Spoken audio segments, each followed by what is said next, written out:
Olá, eu sou André de Andrade Jabur, estudante de Engenharia Mecatrônica na Escola Politécnica de São Paulo, e eu vou apresentar um pouco sobre MC, escalonamento e complexidade dos principais algoritmos quânticos utilizando diferentes topologias de conexão.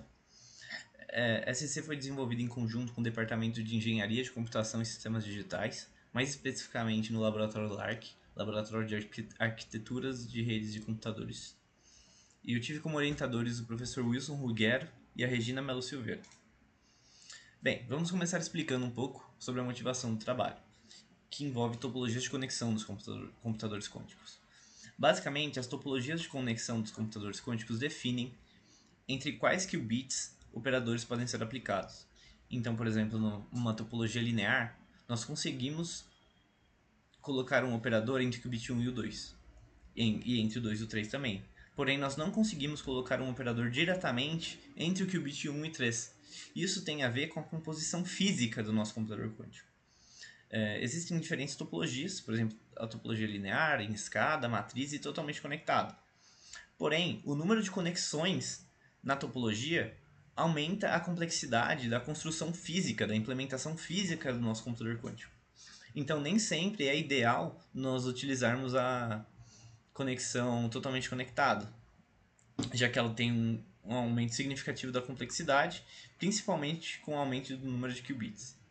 Bem, e qual o problema de utilizar uma topologia mais simples? Utilizando uma topologia mais simples, a gente aumenta a complexidade dos algoritmos.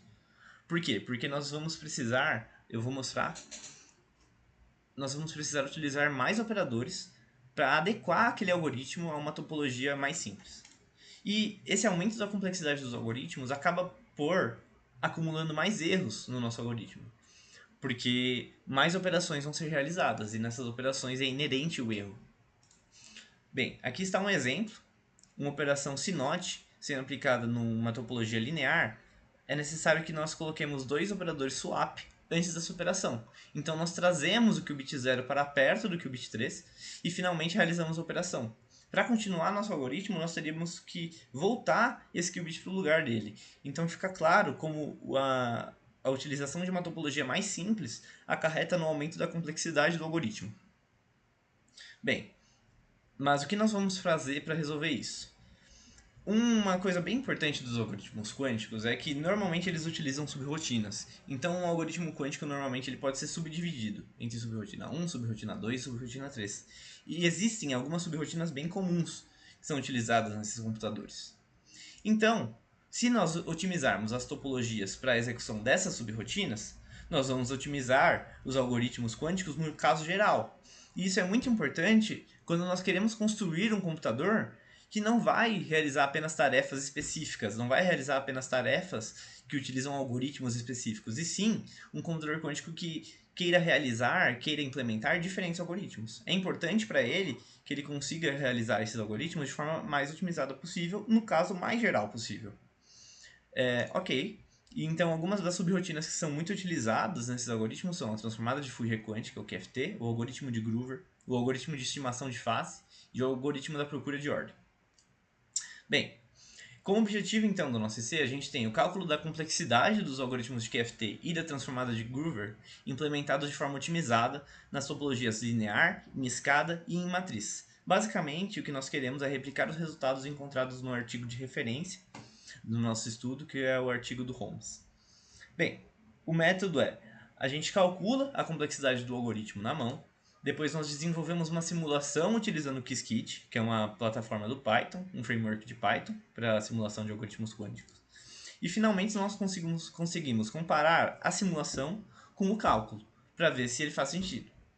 E depois a gente consegue ver se utilizar uma conectividade mais complexa efetivamente trouxe ganhos na complexidade total do algoritmo. Aqui tem um resumo dos resultados. Basicamente, no algoritmo de Groover, nós conseguimos perceber um ganho significativo na complexidade do circuito quando nós utilizamos uma topologia de matriz. Porém, um fato interessante aqui que é necessário frisar é que o número de qubits ancila numa topologia de matriz também é maior nesse caso. Tá? No algoritmo de QFT, essa melhora não é significativa. E mais interessante ainda é que não foi possível utilizar uma forma otimizada do algoritmo de QFT numa topologia de matriz. Então isso nem foi mostrado no gráfico. Bem, mais um resultado são as complexidades calculadas dos algoritmos nas diferentes topologias de conexão. E um fato interessante é que alguns desses resultados diferem do resultado encontrado no artigo de referência. Então, por exemplo, aqui embaixo, esse 9 raiz de n mais 8 log n são os resultados encontrados no artigo de Holmes. E esses 6 raiz de 2n são os resultados encontrados nesse artigo. E na direita, finalmente, nós temos a complexidade espacial do algoritmo de Groover numa topologia de matriz da simulação. E nós podemos ver que nem o encontrado nesse artigo, nem o encontrado na referência são exatamente iguais à complexidade espacial da simulação. Entretanto, é possível notar uma diferença constante de 5 qubits entre os resultados desse artigo e o da simulação. Isso acontece basicamente por um motivo que nós não fomos capazes de identificar na simulação, que ela estava colocando alguns qubits de alguns operadores de Hadamard em locais em que eles não eram necessários, e isso acabou causando um aumento de complexidade constante. Entretanto, os nossos resultados se aproximam mais da simulação do que os resultados encontrados por Holmes. Basicamente é isso. Muito obrigado.